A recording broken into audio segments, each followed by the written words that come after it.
happy is to be happy. So let's always invest in the happiness of senior citizens. Yung pong maliliit na bagay na gagawin natin para sa senior citizen, wala naman tayong pagkakagastusan doon. Ipaglaban lang natin yung karapatan nila.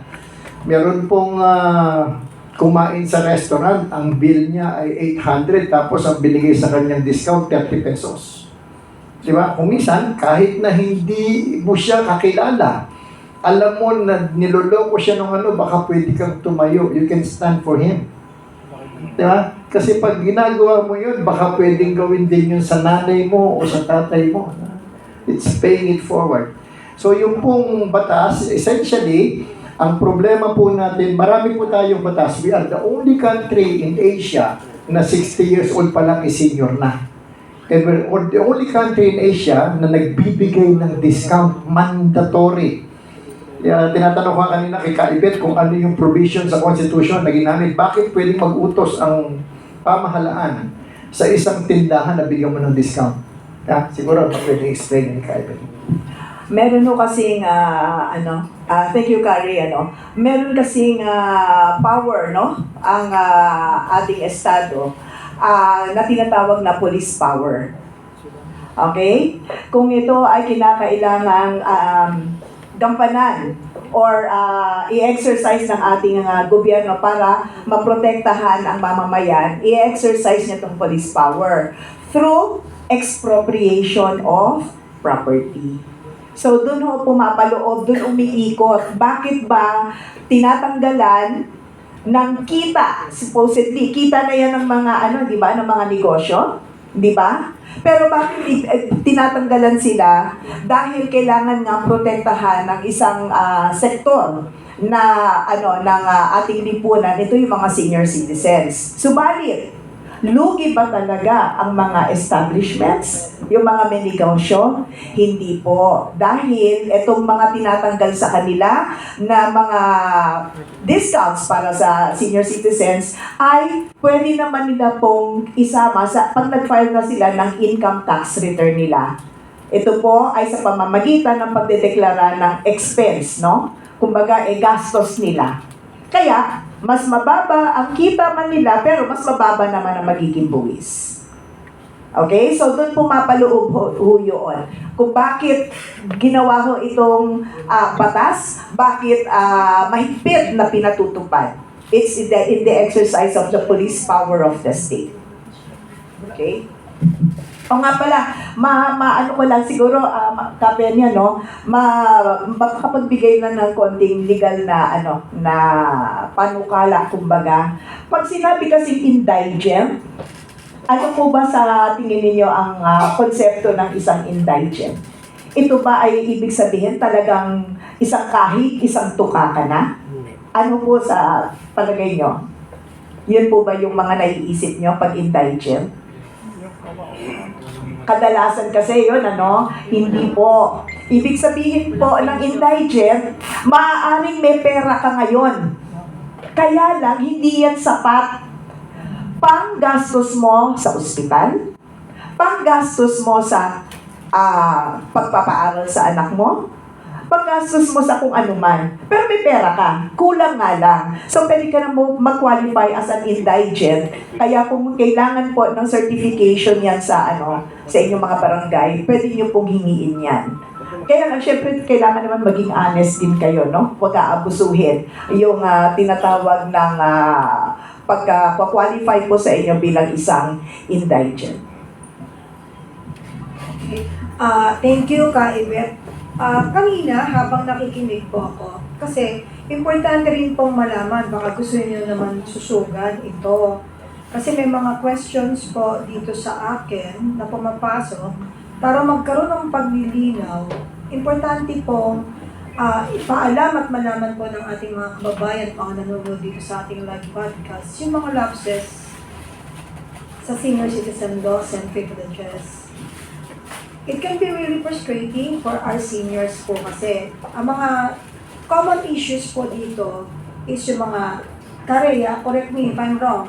Kasi sinususugan ko yung mga question na pumapasok sa akin po mga pag-unawa, parang ang lapses po na lumalabas dito, yung limited access po to benefits, yung delays in processing discounts, yung lack of awareness about privileges. Kaya nga po kanina, inilalatag ng ating Kari para sa kaalaman po ng lahat. At ito po yung pong inconsistent implementation across establishment.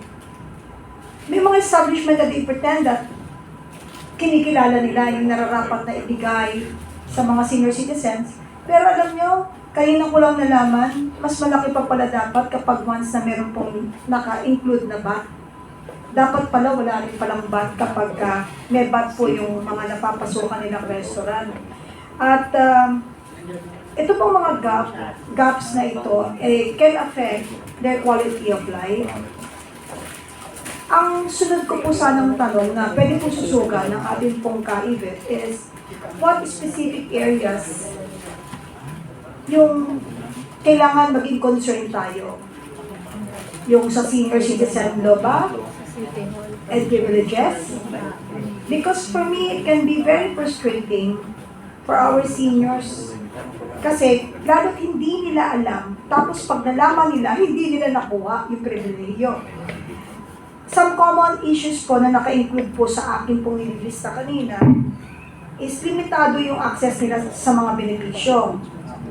Tapos, delays in processing discounts. Kaya ang gagawin, dahil hindi nabigay ka agad, dinidelay nila, alis na yung senior citizen, bahala na nga kayo, huwag na nga din ko. Ikartas, akin na nga yung bill, bayaran ko na.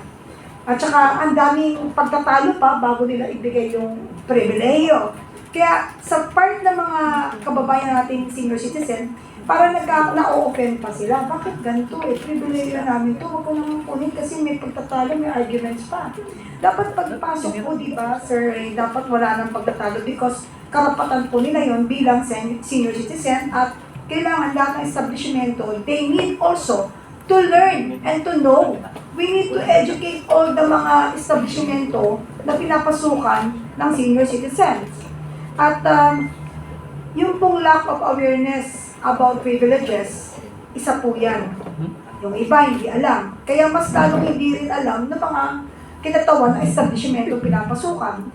Tapos yung inconsistent po yung implementation across establishment na nabanggit kanina. Ito pong gap na ito can affect yung pong buhay or mga paglalakad. Kasi minsan hindi na yan hindi na sila magsasabi.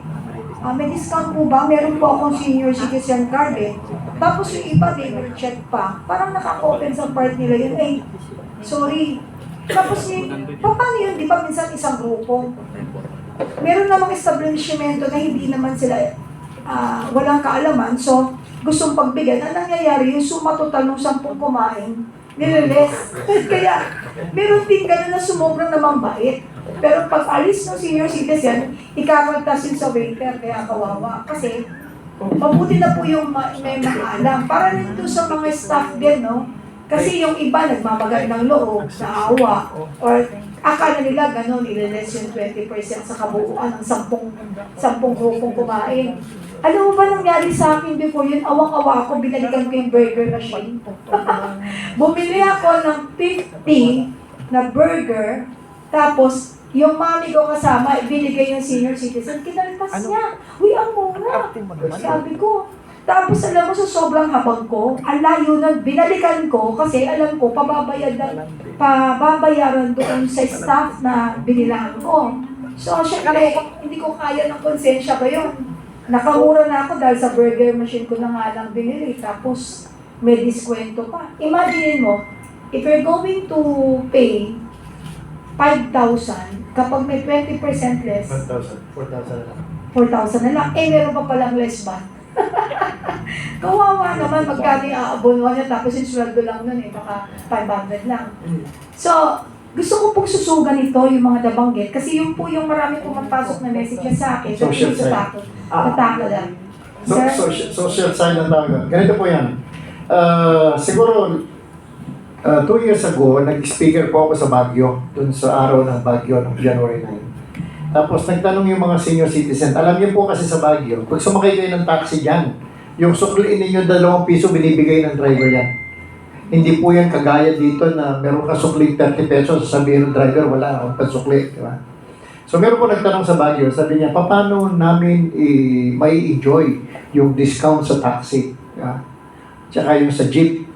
Sa Baguio po, ang jeep ay kung 13 pesos dito, doon yata 14 or 15 kasi iba ang rate doon sa Highland. Yun po yung social side na sinasabi ni Penny. Ang sagot ko po doon, meron kang karapatan, pero kailangan mo din namang isipin yung social side noong nagtitinda.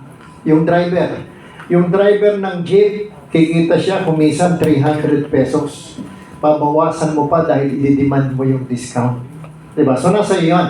Ang sagot po doon is meron kang karapatan, pero isipin mo rin naman yung social side noong aalisan mo ng kita. Diba? So ang sabi ko, siguro ang maganda dyan, ang taxi ko ay 200 pesos. O dapat may discount ako na 40. O siya, tip ko na sa iyo yung 40. Ito yung 200. Nasa sa inyo po yan. Nasa senior po yan. Diba? So yun po yung social side.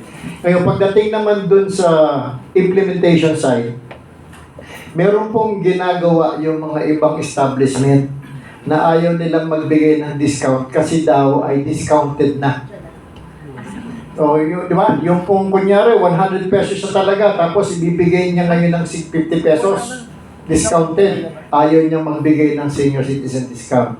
2 years ago, noong po sa 19th Congress, meron pong nilabas na resolution nung congressman pa si Joey Salceda. Ang sabi ng resolution, kailangan mong ibigay yung discount because ang sabi ng batas, discounted ang senior citizen.